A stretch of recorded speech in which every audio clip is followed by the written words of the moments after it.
Old people just stop caring about themselves. Someone actually said that, out loud, with a straight face, in a public place, as if it were some kind of universal truth. Now, if you're anything like me, you probably had a few choice words bubble up when you heard that. I won't say them here. This is a gentle space, but let's just say, even the Buddha might have raised an eyebrow. So before we go any further, welcome, dear friend, to another episode of Buddhist Wisdom for the Elderly, where aging isn't a slow fade into obscurity. It's an invitation to wake up to who you really are.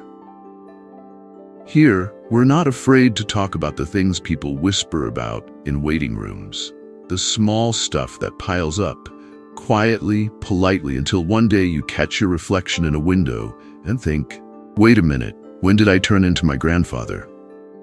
It's not that you stopped caring. It's that no one told you these tiny habits, these little spiritual potholes, were part of the journey. And the truth is, most of what makes us look older isn't wrinkles or gray hair. It's the invisible stuff.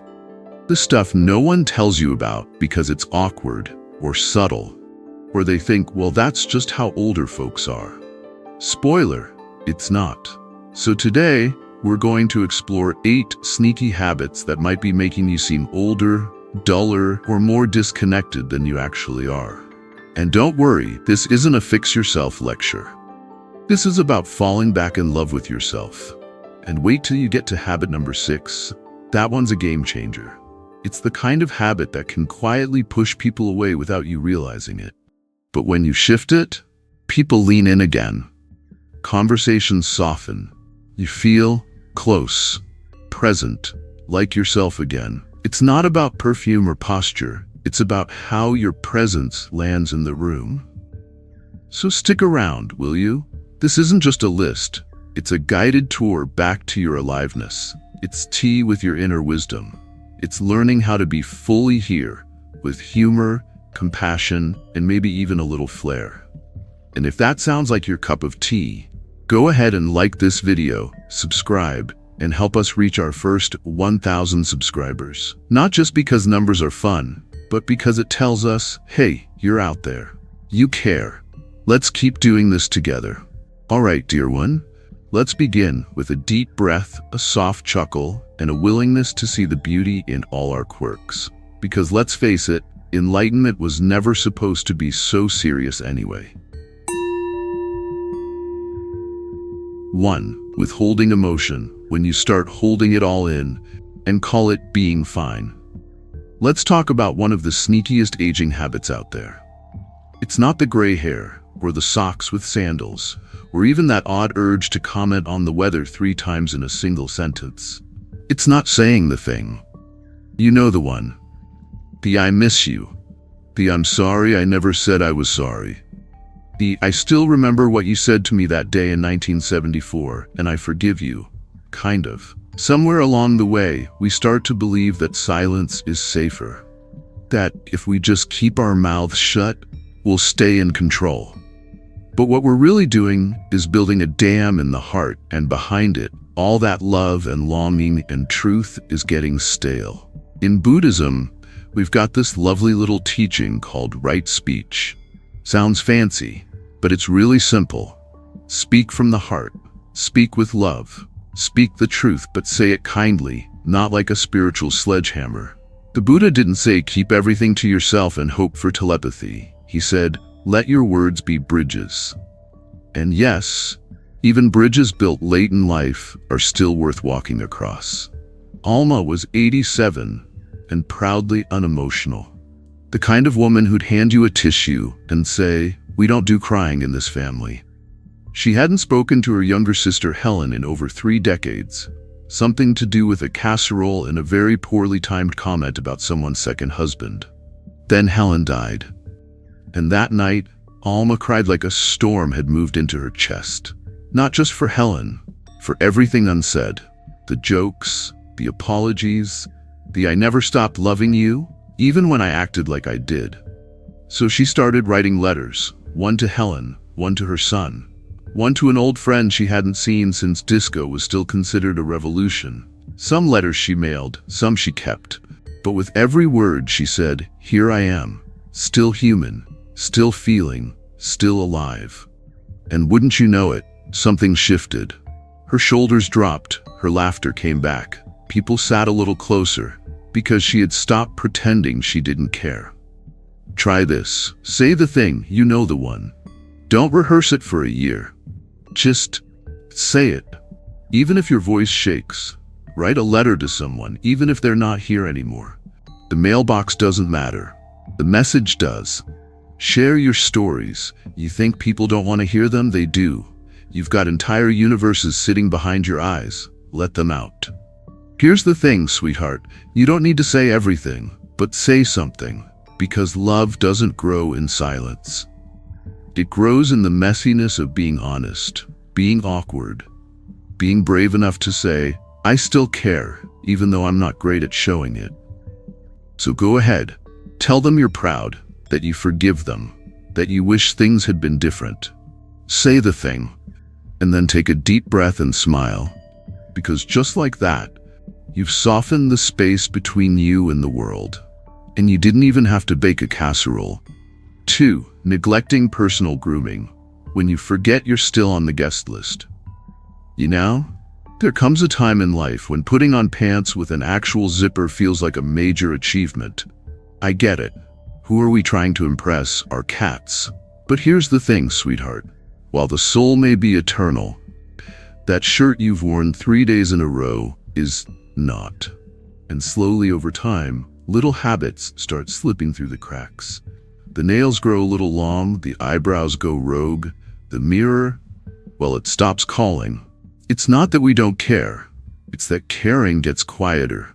It hides under grief, under bus schedules and missing socks and the loneliness of a long afternoon. It becomes a subtle kind of sadness, a shrug of the spirit. In Buddhist monasteries, the monks begin the day by washing their face, folding their robe just so, and get this, sweeping the path in front of their hut. Not because the path needs sweeping, because they do. Because caring for the world outside helps tidy up the one inside. Now let me tell you about Ernest. Ernest was a jazz pianist in Chicago back in the day. Real sharp dresser, wore suspenders and hats and the kind of cologne that made people lean in. But after his wife Marie passed, something in him turned to fog. He wore the same cardigan every day, let his beard grow into a wild thicket, and started answering the door like he was being personally inconvenienced by gravity. Then one day, Ava, a young home nurse with more kindness than most of us deserve, said, "Mr. Ernest, may I help you trim your beard?" And at first, Ernest looked at her like she'd asked him to rappel down a mountain. But then he sighed and said, "Why the hell not?" Something shifted. He shaved the next morning, found a clean shirt with actual buttons, dabbed on a little of Marie's favorite cologne, and when he passed by the mirror, he paused, smiled, said, "Well, would you look at that? I'm still here." You see, grooming isn't about impressing anyone. It's about remembering you're still on the guest list, still invited to the party, still capable of dancing, even if the music's playing a little softer these days. Try this. Brush your hair like you're getting ready to meet an old flame, even if that flame is your dog. Pick a shirt that makes you feel like yourself again, not the old you, but the true you, the one who never really left. Because, darling, you're still in there, and you're still beautiful. 3. Speaking too loudly or interrupting. When conversation becomes a one-man show and you didn't mean to audition. You ever notice that as we age, our voices get louder, but the world seems to listen less? There's something cosmic about that. It's like the universe says, you've earned the right to speak your truth, and then gives your loved ones the sudden urge to check their phones. But let's be honest, sometimes we don't just speak loudly. We broadcast.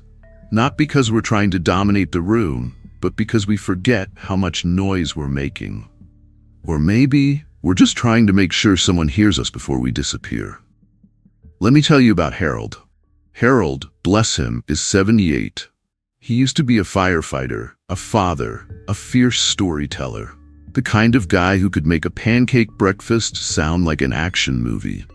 But lately, his stories had been met with polite smiles and gentle exits. At his granddaughter's birthday, halfway through his classic flaming parrot rescue tale, he noticed people shifting in their seats. Some leaning away, a couple kids fake texting on calculators. That night, Harold sat in his recliner, TV off, snack untouched, and felt it. That ache, the kind that hums beneath the bravado. Not because no one listened, but because he remembered when they used to. His daughter later said, sweetly but directly, "Dad, you've been talking louder and interrupting more. I think people are having trouble keeping up." And here's the beautiful part. Harold didn't get mad. He got curious. Turned out he had a little hearing loss. Not a tragedy, just a tweak in the system. Enough to throw off his sense of timing and tone. Now, in Buddhism, we have this wild little thing called right speech. It's not about being clever or loud or convincing. It's about knowing when to speak, how to speak, and when to just smile and let the silence do the talking. One teacher I sat with used to pause between sentences for so long I thought she was buffering. But after a while, I realized she was creating space. And in that space, the room softened. People leaned in. That's the good stuff. Harold figured it out too. At the next dinner, he didn't jump in. He waited. He asked questions. He told stories with pauses. People didn't just hear him, they felt him. And they laughed at that damn parrot story like it was brand new. Try this. Pause before you speak. Not because you're old, but because you're wise. Watch the room. Are they leaning in or checking for exits? And if your voice has gotten a bit loud lately, don't panic. Maybe you're not broken. Maybe you're just echoing into a space that needs less noise and more heart.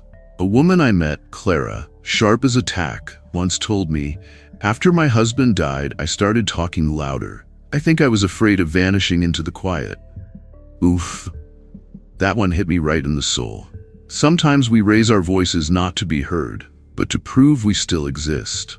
But here's the twist, my friend. You don't have to shout to be seen. You don't have to interrupt to belong. Speak softly. Speak truly. Let others speak too. And you might find that the silence you feared isn't lonely. It's sacred. It's where the real connection lives. For wearing outdated or ill-fitting clothes, when that comfortable sweater might be hiding you. Let's talk about clothes. Now, I'm not saying you need to strut down the street like you're starring in a Paris runway show at 82. Although, honestly, why not? That could be fun. But really, I'm talking about those pants you've had since Nixon was president. The ones with the elastic waistband that's given up on its purpose in life. You know the ones. Here's the thing. It's not about looking trendy or young. It's about showing up. And clothes, well, they're one of the ways we remind ourselves we still belong to this world. Let me tell you about my old friend, Samuel. Samuel used to be a high school principal. Sharp guy, crisp shirt, tie always a little crooked, but it was his signature. His wife Louise adored the way he dressed. She used to say, "You walk like you've got somewhere important to be, even if it's just the kitchen." But after she passed, Samuel stopped ironing his shirts. The ties stayed in the drawer. His go-to outfit became a cardigan with more holes than buttons and a pair of pants that made swooshing noises when he walked. Not because he was lazy, but because when someone you love disappears, sometimes you disappear a little too. And then one day, his daughter showed up with that look only daughters can give. You know the one. Love mixed with just enough mischief to get away with telling you the truth. She said, "Dad, I miss seeing you. Not just your face, you." So she pulled out his old navy blazer, the one Louise always said made him look presidential, and laid it on the bed like a sacred relic. Samuel grumbled, made a few excuses, then quietly he changed. And when they went for a walk, people turned their heads. "Well, look who's back," someone said. "Samuel, you clean up nice." And just like that, he came back into the world. Not because of the blazer, because he remembered he was still in it. You know, in Buddhist monasteries, the monks wear simple robes, nothing flashy, but they care for them like sacred cloth. They fold them slowly, they wear them with dignity, because even a humble robe, when worn with presence, becomes a kind of offering. Same with your clothes. You're not putting on a performance, you're putting on presence. Try this. Pick one outfit that makes you feel like yourself again. Not the old you, the now you. The one with all the mileage and the mystery. Let go of the voice that says, it doesn't matter anymore. It does, because you do. Invite someone you trust to help you freshen up your closet, not out of shame, but as an act of love. Because, darling, you're not invisible, not by a long shot. You're still in the game, still walking the path, and I say, walk it with a little flair. 5. Bad breath or body odor. When people step back and you're not sure why. Okay, let's talk about something delicate. You walk into a room, you smile, you greet someone warmly, and then, somehow, they smile back, nod politely, and slowly back away. You wonder, did I say something wrong? Did I forget to zip up my pants again? But no. This time, it's something sneakier. Something your body's been whispering, and you didn't even hear it. Let me introduce you to Charles. Charles is 79, former music teacher, loved by just about everyone. You know the type. Tells stories that get better every year, hugs like he means it, always smells faintly of peppermint and pipe tobacco. Or he used to. Lately, Charles noticed people weren't sticking around after conversations. His neighbor started waving from across the street instead of walking over. His granddaughter, who used to sit practically in his lap, was now gravitating toward the other end of the couch, with a pillow and a candle lit. It wasn't until his daughter leaned in one afternoon and said gently, "Dad, have you changed your hygiene routine lately?" that Charles realized something was off. He hadn't changed anything. That was the problem. Turns out, his medication was drying out his mouth. His sense of smell had dulled a bit over the years, as it does, and that famous Charles charm? Well, it was getting lost behind a cloud of accidental halitosis and a sweater that had seen too many winters. And here's the kicker. Charles wasn't embarrassed. He was heartbroken. Because for someone like Charles, connection is everything. And when connection slips away, not from what you say, but from how you smell, it can feel like the cruelest joke of all. Now, in the Buddhist world, we've got this beautiful thing called metta, or loving kindness meditation. It starts with a simple prayer. May I be well. May I be at ease. And believe it or not, smelling decent is part of that wellness. Not for vanity's sake, but for kindness. Hygiene in this way is a form of love. Not just for others, but for this funky little body that's carried you all this way. Even the Buddha bathed, my friend. Charles got it. He swapped out his old mouthwash for a gentler one, started drinking more water, bought a tongue scraper, which he said felt like dental yoga, washed his scarves more often, rotated his deodorants, even ironed his shirts again, well, once. And wouldn't you know it, people leaned in again. Conversations lingered.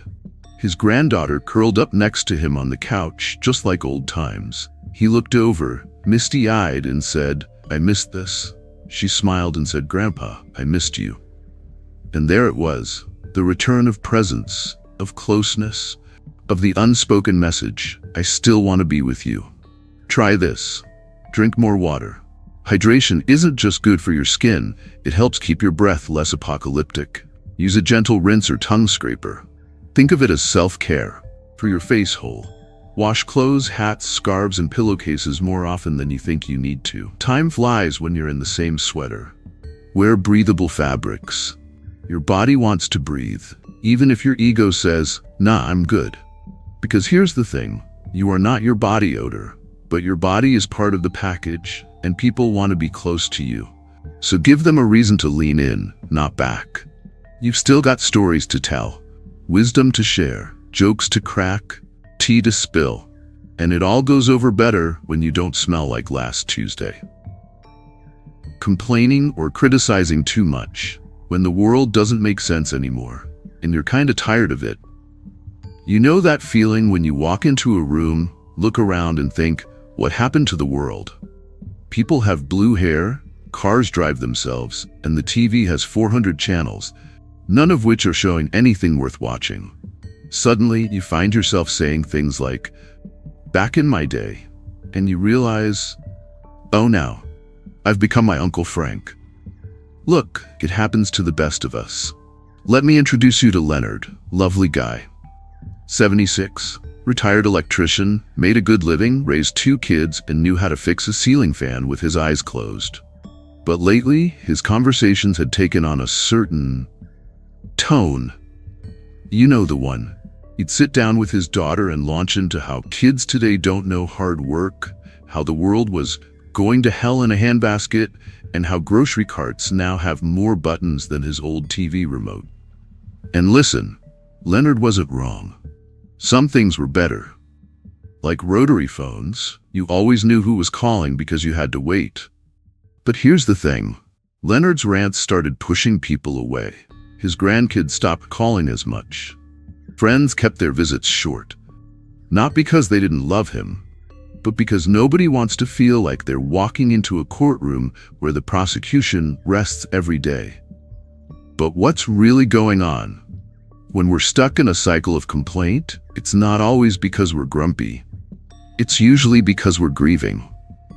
Grieving the pace of life, the fading of familiarity, the loss of roles we used to play. And when we feel invisible, we reach for the only tool we think still works: strong opinions. But here's the cosmic joke. The more we complain, the more invisible we become. In Buddhism, there's this gentle thing called right speech. It's not about sugarcoating reality. It's about asking yourself, why am I saying this? Is it to heal, to connect, or to prove I'm still right about the way the toaster used to work?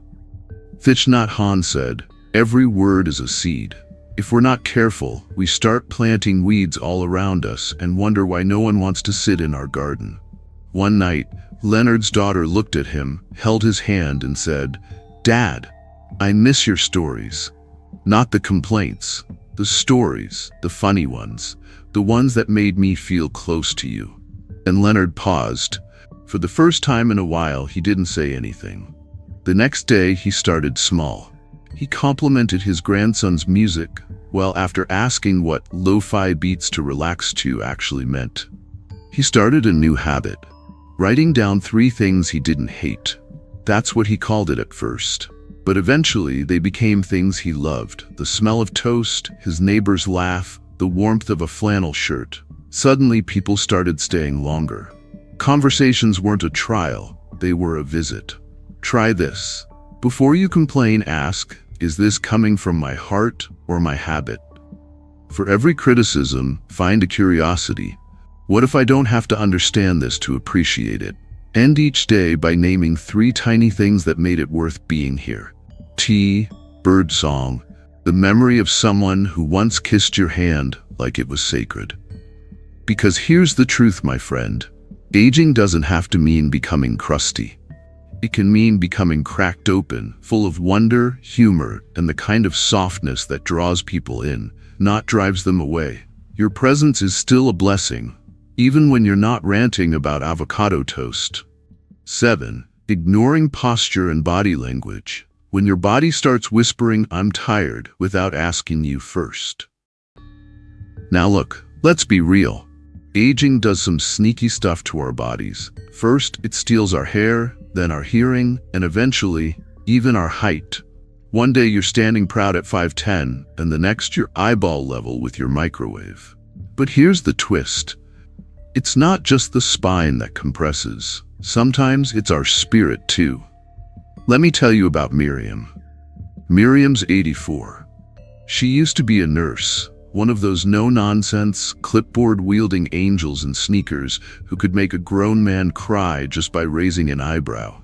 She was the kind of woman who walked into a room like she belonged there, even if it was the wrong room. But lately, things were different. She noticed people treating her like glassware. Strangers rushed to grab her arm crossing the street. Her son insisted on carrying her grocery bags like she was made of papier-mâché. And don't get me started on how the pharmacist started talking to her like she was 5. At first, she chalked it up to kids these days. But then she saw a photo. It was a snapshot from a family dinner. Everyone else was standing tall, arms wide, smiles bright. And there was Miriam, shoulders curved in, eyes looking down, arms crossed like she was trying to hug herself from the inside out. She looked small. And that was the first time she realized her body had started speaking a language she didn't mean to speak. In Buddhist meditation, posture is sacred. Not because the Buddha was trying to impress anyone with his core strength, but because how you sit is how you show up. You don't slouch your way into enlightenment. You sit like a mountain, with dignity, openness, and a spine that says, I may be aging, but I'm not done yet. The body, my friend, is a billboard for your spirit. And when you curl inward, the world reads that as, she's fading. But here's the thing. Miriam wasn't fading. She was just on autopilot.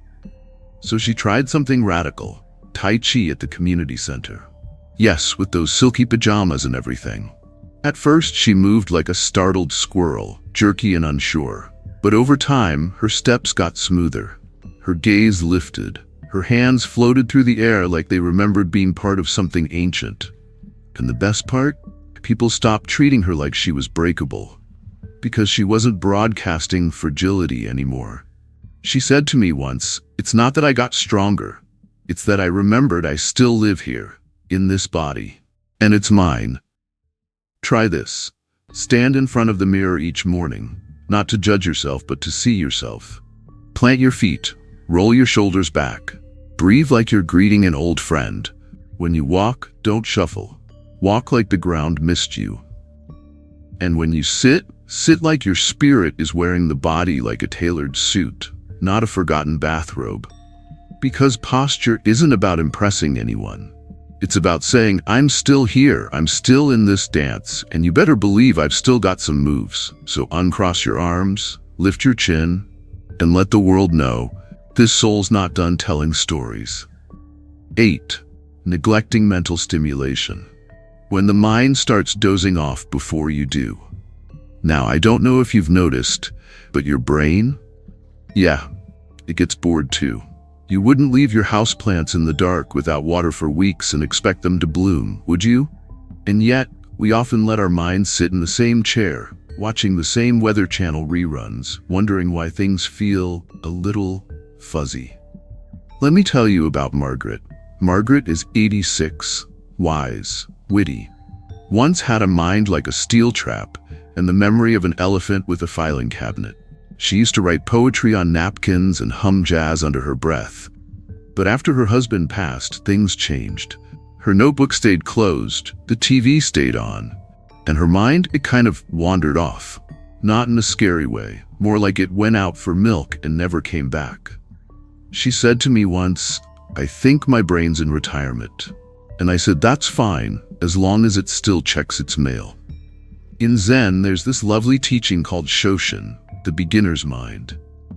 It means showing up to each moment like a wide-eyed kid who just discovered ice cream. And let me tell you something, your soul loves beginner's mind. It doesn't care how many birthdays you've had. It just wants to be surprised. So Margaret, after some nudging from her daughter, picked up a pen again, wrote a little poem about the sound of her late husband's cane.